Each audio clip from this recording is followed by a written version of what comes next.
আজই ডাউনলোড করুন আর এনজয় করুন আপনার পছন্দের শো। ছোটবেলা থেকেই আমার পড়াশোনা স্কুল খুব একটা ভালো লাগতো না। বেবি ফুড খাওয়ানোর মতো পয়সা তখন ছিল না। নমস্কার, শুভ সন্ধ্যা। কে বলেছে মেয়ে পারে না? মেয়ে শুধু ঘরেই ভালো। যারা ভাবছো মেয়েকে বোঝা, তাদের চোখে পড়ুক আলো। তারাও দেখুক একলা মেয়ে ভাঙছে নিজের পায়ের বেরিয়ে, সংসারের ভার কাঁধে নিয়ে করছে কেমন সমন জারি। আমি পারি না আর কিছু নেই, আমি আর ভয় চুপ থাকি না, অধিকার আমি বুঝতে শিখেছি, আমি আর ঘরে মুখ ঢাকি না। এইরকমই চার দিদির আজকে গল্প শুনবো। গার্গী, স্কুল করার কথা মাথায় এলো কেন?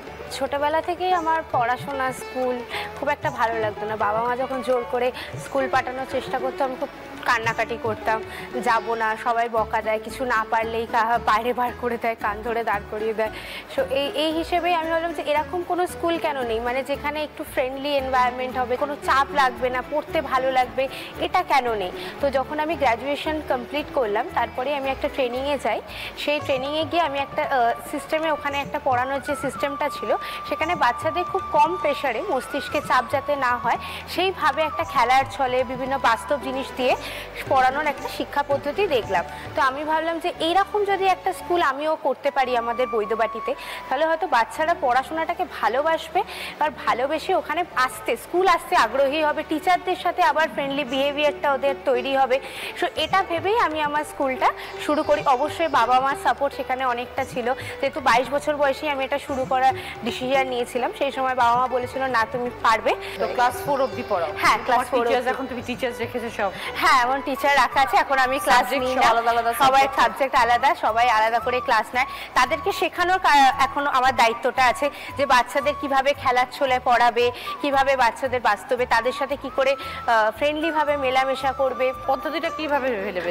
বাচ্চারা যেটাই পড়ছে, যদি বাচ্চারা একটা ইভিএসএ ফ্লাওয়ার্স পড়ে তাহলে ওদের আসল ফ্লাওয়ার্স গুলো দেখিয়ে চেনানো হয়, আইডেন্টিফিকেশন করানো হয়। হ্যাঁ, তোমার যেটা স্বপ্ন ছিল সেটা তাহলে তুমি সফল হয়েছে। এখনো অনেকটা বাকি আছে, কিন্তু শুরু তো করেছো। হ্যাঁ হ্যাঁ, নিশ্চয়ই। তুমি হ্যাপি? পরিবারে কে কে আছেন গার্গী? আমার বাবা, মা আর দিদি সবাই এসছে। তো স্কুলের নাম কি দিয়েছো? আমার স্কুলের নাম next gen school Baidyabati, for next generation, যাতে নেক্সট জেনারেশনকে আমি ক্রিয়েট করতে পারি। Very good, I wish you all the best.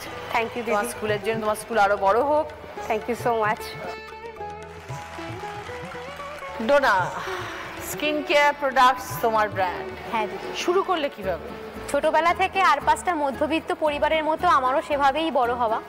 তো আমি 2015 সালে গ্র্যাজুয়েশন কমপ্লিট করি।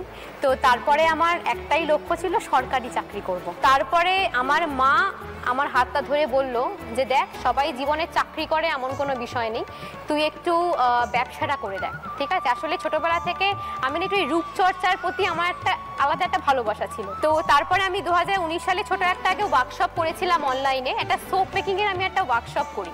আমার সাবানগুলো আমার নিজের কিছু ফ্রেন্ডসদের গিফট করতাম, আমার কিছু রিলেটিভসদের গিফট করতাম। তারপরে দেখলাম তাদের বেশ ভালো লেগেছে প্রোডাক্টসগুলো। ফেসবুকের যে ফিমেল গ্রুপগুলো আছে, ফিমেল গ্রুপে লাইভ করতে গেলে আমার তো শুধু সাবান দিয়ে হবে না, আমাকে অনেক প্রোডাক্টস লাগবে, নাহলে আমি লাইভটা করবো কি দিয়ে। তো অন আ পিরিয়ডের টাইমটাতেই আমি 8 মান্থসে আমি একটা কোর্স করেছিলাম, ঠিক আছে, অনলাইনে। সেটা কিসের কোর্স? হ্যান্ডক্রাফটের বিউটি প্রোডাক্টসের উপরেই কি করে মেকিং এর জন্য আর কি আমি একটা ডিপ্লোমা করলাম। তো তারপরে আমার এন্টায়ার স্কিন কেয়ার রেঞ্জটা আমি চেঞ্জ করলাম। তখন আমার সোপের থেকে আসলো ফেস ওয়াশ, দেন টোনার, ফেস সেরাম, নাইট ক্রিম, সানস্ক্রিন, এভরিথিং। আমি তখন আস্তে আস্তে নিজে বাড়িতে করতে, সবটা আমার বাড়িতে করা। ওই কোর্সেই ওগুলো শেখালো? হ্যাঁ হ্যাঁ হ্যাঁ। তারপর আমি সেটা আস্তে আস্তে বানানো শুরু করি। যখন ফেসবুক গ্রুপগুলোতে আমি লাইভ করা শুরু করি তখন আমার ক্লায়েন্ট বেস আস্তে আস্তে বাড়লো প্রচুর। আমি তখন ভালো কিন্তু রেসপন্স পেলাম। এখনো যেগুলো করছো না সব নিজেই করো? প্যাকেজিং এ একটু হেল্প করে দেয়, বাকি সবটা এখনো অবধি আমি সামলাচ্ছি। তোমার এটা ড্রিম প্রজেক্ট? এটা আমার ড্রিম প্রজেক্ট হয়ে গেছে। হ্যাঁ, তোমার নিজের বেবি। শুরু করেছিলাম প্যাশন দিয়ে, কিন্তু সেটা আজকে হয়ে গেছে আমার প্রফেশন।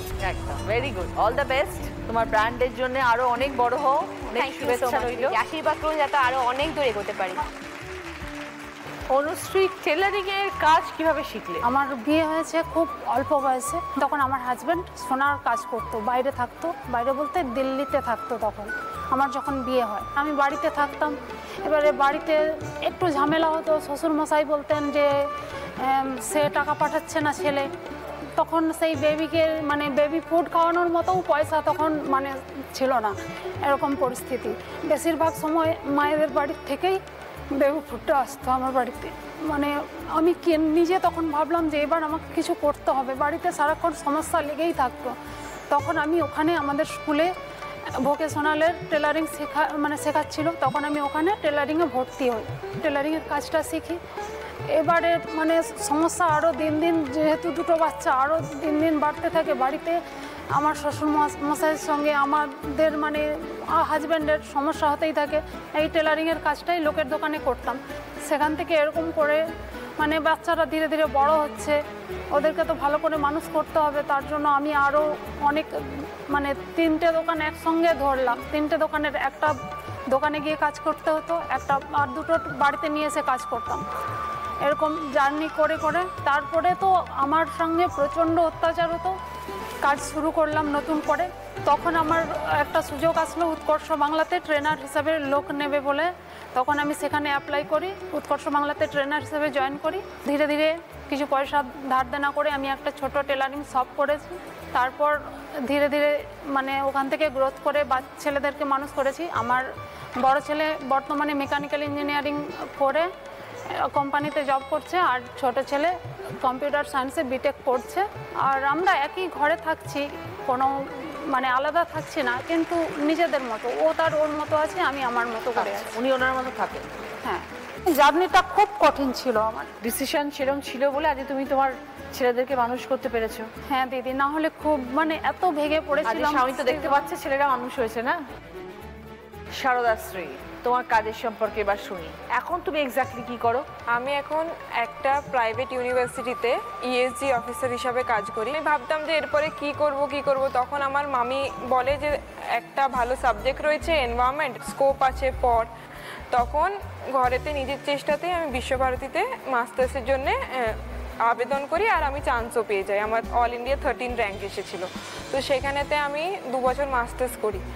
তখন আমি এই ইউনিভার্সাল এআই ইউনিভার্সিটিতে আমি একটা ইএসজি অফিসারের পোস্ট এসেছিল, সেখানে আমি কাজটা কি মূলত? কাজটা হচ্ছে আমাদের যে ইউনিভার্সিটি রয়েছে সেখানেতে 3টে দিকে আমরা সাস্টেনেবিলিটি ফলো করি। সোশ্যাল আউটরিচ মানে সেইখানে আমরা বাইরেতে যে আশেপাশে কার্যার জায়গাটা অনেকটা গ্রামের মতো, তো আশেপাশে অনেক গ্রাম রয়েছে যেগুলোতে আমরা যাই, যে ওদেরকে নানা রকমভাবে সচেতন করি যে কিভাবে তোমরা আরও ভালোভাবে বাঁচবে। কারণ ওরা কি করে, ওরা যেই পুকুরটা থেকে জল খায় তারই সাইডে নোংরা ফেলে। মানে ওদেরকে যদি আলাদা করে বাথরুম করে দেওয়া হয়েছে, সব কিছু রয়েছে, কিন্তু ওরা ওগুলো ইউজই করে না। তারপরে আমাদের যে ইউনিভার্সিটিটা রয়েছে ওখানেতে ওরা চায় যে কার্বন নিউট্রাল হতে। কার্বন নিউট্রাল মানে যতটা ওরা এমিশন করছে কার্বন, তার থেকে যেন কার্বনটা মানে ওরা এত গাছ লাগাবে বা সোলার প্যানেল লাগাবে, যেই কারণে ইলেকট্রিসিটির কনজাম্পশনটা আমরা ডাইরেক্ট ফসিল ফুয়েল থেকে কম হবে। তুমি হ্যাপি? তুমি নিজে যেটা চেয়েছিলে করতে সেটাই তুমি করছো এবং সেটাতে তুমি সাকসেসফুল? হ্যাঁ, সাকসেসফুল, এবং বাড়িরও পাশে দাঁড়াতে পেরেছি। খুব ভালো থেকো শারদাশ্রী। হ্যাঁ, ভালো থাকবেন সবাই। আগামীকাল আবার আপনাদের সঙ্গে দেখা হবে। সবাইকে নমস্কার।